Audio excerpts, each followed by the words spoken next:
നായുടെ കടി ഏൽക്കുകയാണെങ്കിൽ അത് എത്രത്തോളം നമുക്ക് 2 രീതിയിലാണ് അതിലുള്ള പ്രശ്നങ്ങൾ വരുന്നത്. ഒന്ന് എത്രത്തോളം വലിയ കടിയാണ് എന്നനുസരിച്ച് നമുക്ക് ഫിസിക്കലി എന്തെല്ലാം പ്രശ്നങ്ങളുണ്ട്.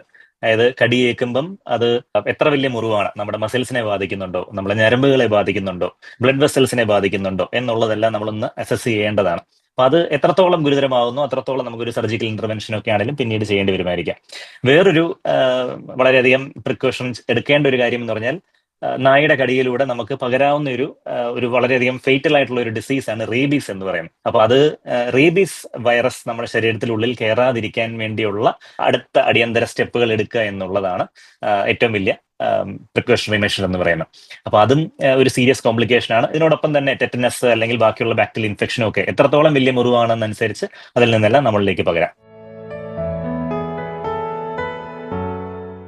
നായിന്റെ കടി ഏൽക്കുകയാണെന്നുണ്ടെങ്കിൽ ആദ്യമേ തന്നെ നമുക്ക് റണ്ണിങ് വാട്ടറിൽ ആ വൂണ്ട് കഴുകുക എന്നുള്ളതാണ്. ആ മുറിവ് എത്രയും പെട്ടെന്ന് എത്രയും നല്ലതായിട്ട് കഴുകി വൃത്തിയാക്കുക എന്നുള്ളതാണ്. അതൊരു 15 മിനിറ്റോളം വരെ 10-15 മിനിറ്റോളം വരെ റണ്ണിങ് വാട്ടറിൽ ആ വൂണ്ട് കഴുകി വൃത്തിയാക്കാനായിട്ട് നമ്മൾ ശ്രമിക്കണം. സോപ്പ് ഉണ്ട് എന്നുണ്ടെങ്കിൽ സോപ്പ് വെച്ച് തന്നെ നല്ലതായിട്ട് ഉരച്ച് ആ ഭാഗം ക്ലിയർ ചെയ്യേണ്ടതാണ്. അതിനുശേഷം നമ്മൾ വളരെ ഹൈജീനിക് ആയിട്ടുള്ള തുണി കൊണ്ട് വെല്ലം ഒന്ന് അമക്കി പ്രസ് ചെയ്ത് വെക്കുക. എന്തെങ്കിലും തരത്തിലുള്ള ബ്ലീഡിംഗ് ഉണ്ട് എന്നുണ്ടെങ്കിൽ അതൊന്ന് തടയാൻ വേണ്ടി. വീണ്ടും അത് എത്രയും പെട്ടെന്ന് തന്നെ ഹോസ്പിറ്റലിലേക്ക് എത്തിക്കേണ്ടതാണ്. കാരണം ആ മുറിവിന്റെ ആഴവും വ്യാപ്തിയും ഒക്കെ അനുസരിച്ച് അതിനെ പല പല കാറ്റഗറി ആയിട്ട് തിരിച്ചിട്ടാണ് നമ്മൾ റേബീസിനെതിരെയുള്ള വാക്സിനും ഒക്കെ മറ്റ് ചികിത്സാ രീതികളൊക്കെയാണല്ലോ നമുക്ക് തിരഞ്ഞെടുക്കേണ്ടത്. അപ്പൊ എത്രയും പെട്ടെന്ന് ആശുപത്രിയിൽ എത്തിക്കുക. ആശുപത്രിയിൽ എത്തിയതിനു ശേഷവും ബാക്കിയുള്ള വൂണ്ട് ക്ലീനിങ്ങും കാര്യങ്ങളൊക്കെ ആശുപത്രിയിലായിട്ട് തന്നെ നടത്തിക്കോളും.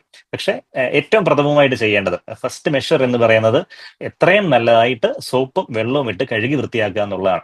വീട്ടിൽ തന്നെ വീട്ടിൽ തന്നെ എന്തെങ്കിലും ഒരു ആന്റിസെപ്റ്റിക് ക്രീം എന്തെങ്കിലും ഉണ്ടെന്നുണ്ടെങ്കിൽ ബീറ്റാഡിൻ അല്ലെങ്കിൽ അങ്ങനത്തെ എന്തെങ്കിലും ആന്റിസെപ്റ്റിക് ക്രീമുകൾ ഉണ്ടെന്നുണ്ടെങ്കിൽ അത് അപ്ലൈ ചെയ്ത് നല്ലവണ്ണം ക്ലീൻ ആയിട്ടുള്ള ഒരു തുണി കൊണ്ട് പ്രസ് ചെയ്ത് വെച്ച് പ്രഷർ കൊടുത്ത് എത്രയും പെട്ടെന്ന് ആശുപത്രിയിൽ എത്തിക്കുക. തീർച്ചയായിട്ടും നായുടെ കടി ഏൽക്കുകയാണ് എന്നുണ്ടെങ്കിൽ ഡോക്ടറെ കാണേണ്ടതുണ്ട്. നമുക്ക് റേബീസ് എന്ന് പറയുന്നത് ഒരു ഫേറ്റൽ ഡിസീസാണ്. ഓൾമോസ്റ്റ് 100% ഫേറ്റൽ ആയിട്ടുള്ള ഒരു ഡിസീസാണ്. റേബീസ് വൈറസ് നമ്മുടെ ശരീരത്തിൽ ബാധിച്ചാൽ ഓൾമോസ്റ്റ് 100% തന്നെ ഉറപ്പാണ് നമ്മൾ മരണപ്പെടും എന്നുള്ളത്. അപ്പൊ അത്രയും ഫേറ്റൽ ആയിട്ടുള്ള ഒരു ഡിസീസിന് കാരണമാകാൻ വളരെയധികം പൊട്ടൻഷ്യൽ ഉള്ളതാണ് നായുടെ കടി ഏൽക്കുക എന്ന് പറയുന്നത്. അപ്പൊ അതുകൊണ്ട് തന്നെ അത് വൂണ്ടിന്റെ പ്രാഥമിക ശുശ്രൂഷ എല്ലാം കഴിഞ്ഞതിന് ശേഷം എത്രയും പെട്ടെന്ന് ഹോസ്പിറ്റലിൽ എത്തിക്കുക. ഒരു ഡോക്ടർ ആ വൂണ്ടിനെ കണ്ട് അസസ് ചെയ്യും. അത് പല കാറ്റഗറി ആയിട്ട് ആ വൂണ്ട് എത്രത്തോളം ഉണ്ട് എന്നുള്ളതിനെ കുറിച്ച് ഒരു അസസ്മെന്റ് നടത്തും.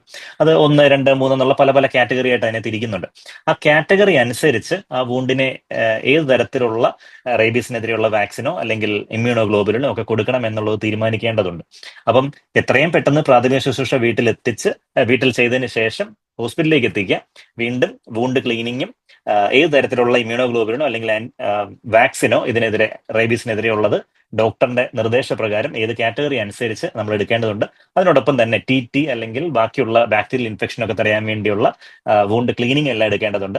ഇനി വലിയൊരു വൂണ്ടാണ് എന്നുണ്ടെങ്കിൽ ആ മസ്കുലാർ ഇഞ്ചുറി അല്ലെങ്കിൽ നെർവ് ഇഞ്ചുറി അല്ലെങ്കിൽ ബ്ലഡ് വെസലിന്റെ ഇഞ്ചുറി ഇതൊക്കെ തടയാൻ വേണ്ടിയുള്ള സർജിക്കലായിട്ടുള്ള നമുക്ക് ചെയ്യേണ്ട കാര്യങ്ങൾ എത്രയും പെട്ടെന്ന് ചെയ്യേണ്ടതാണ്. അതുകൊണ്ട് തന്നെ നായിന്റെ കടിയേറ്റ് കഴിഞ്ഞാൽ അത് ചെറുതാണെങ്കിൽ കൂടി അത് എത്രയും പെട്ടെന്ന് ആശുപത്രിയിൽ എത്തിച്ച് ഡോക്ടറിനെ കാണിക്കേണ്ടതാണ്.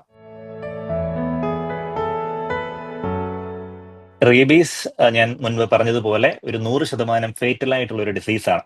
ഒരു പക്ഷേ വാക്സിനേറ്റഡ് ആയിട്ടുള്ള ഒരു നായ ആയിരിക്കാം, അല്ലെങ്കിൽ നായയുടെ സ്വഭാവത്തിൽ വേറെ ലക്ഷണ വ്യത്യാസങ്ങളൊന്നും നമ്മൾ കാണുന്നില്ലായിരിക്കാം.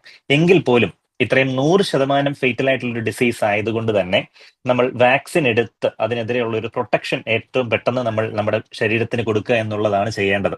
അപ്പൊ അതുകൊണ്ട് തന്നെ ഒരു ഹോസ്പിറ്റലിൽ എത്തിക്കുകയാണെങ്കിൽ ഒരു ഡോക്ടർ കാറ്റഗറൈസ് ചെയ്യും വൂണ്ടുകളെല്ലാം തന്നെ. അത് ഏത് കാറ്റഗറി എന്നനുസരിച്ച് വൂണ്ടിന്റെ സങ്കീർണത അനുസരിച്ച് ഏത് കാറ്റഗറി എന്ന് തീരുമാനിച്ച് അതിനനുസരിച്ചുള്ള മരുന്നുകളും ഇമ്മ്യൂണോഗ്ലോബുലിനോ അല്ലെങ്കിൽ വാക്സിനോ എത്രയും പെട്ടെന്ന് തന്നെ എടുക്കേണ്ടതാണ്.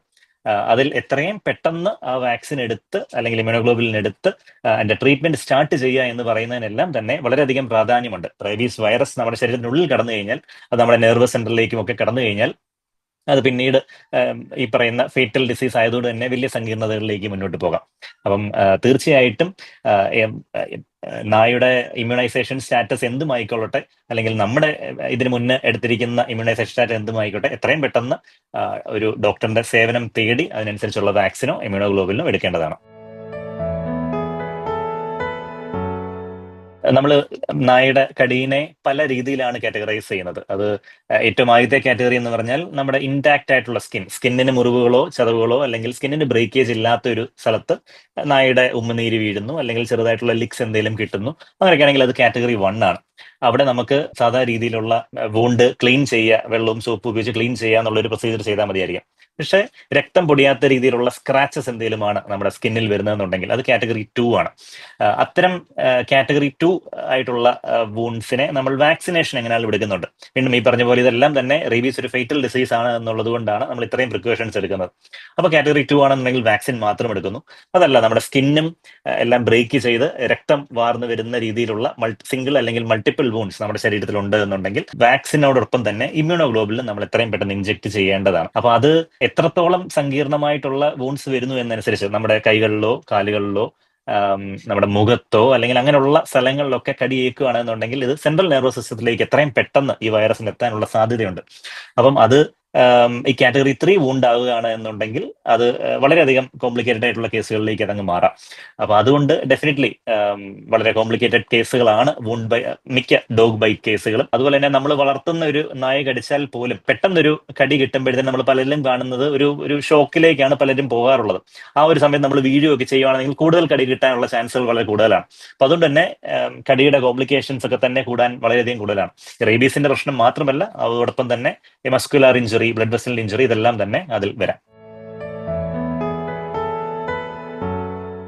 റേബീസിന് ആസറ്റ്സ് എത്രയും പെട്ടെന്ന് നമുക്ക് വാക്സിൻ എടുക്കുക അല്ലെങ്കിൽ അതിന്റെ കാറ്റഗറി അനുസരിച്ച് ഇമ്മ്യൂണോഗ്ലോബുലിൻ എടുക്കുക എന്നുള്ളതാണ് ഏറ്റവും അത്യാവശ്യമായിട്ട് ചെയ്യേണ്ടത്. ആ വൂണ്ട് ക്ലീൻ ചെയ്യുക, എത്രയും പെട്ടെന്ന് ക്ലീൻ ചെയ്യുക, അത് ഡോക്ടറിനെ കാണിച്ച് വാക്സിനോ അല്ലെങ്കിൽ ഇമ്മ്യൂണോഗ്ലോബുലിനോ എടുക്കുക.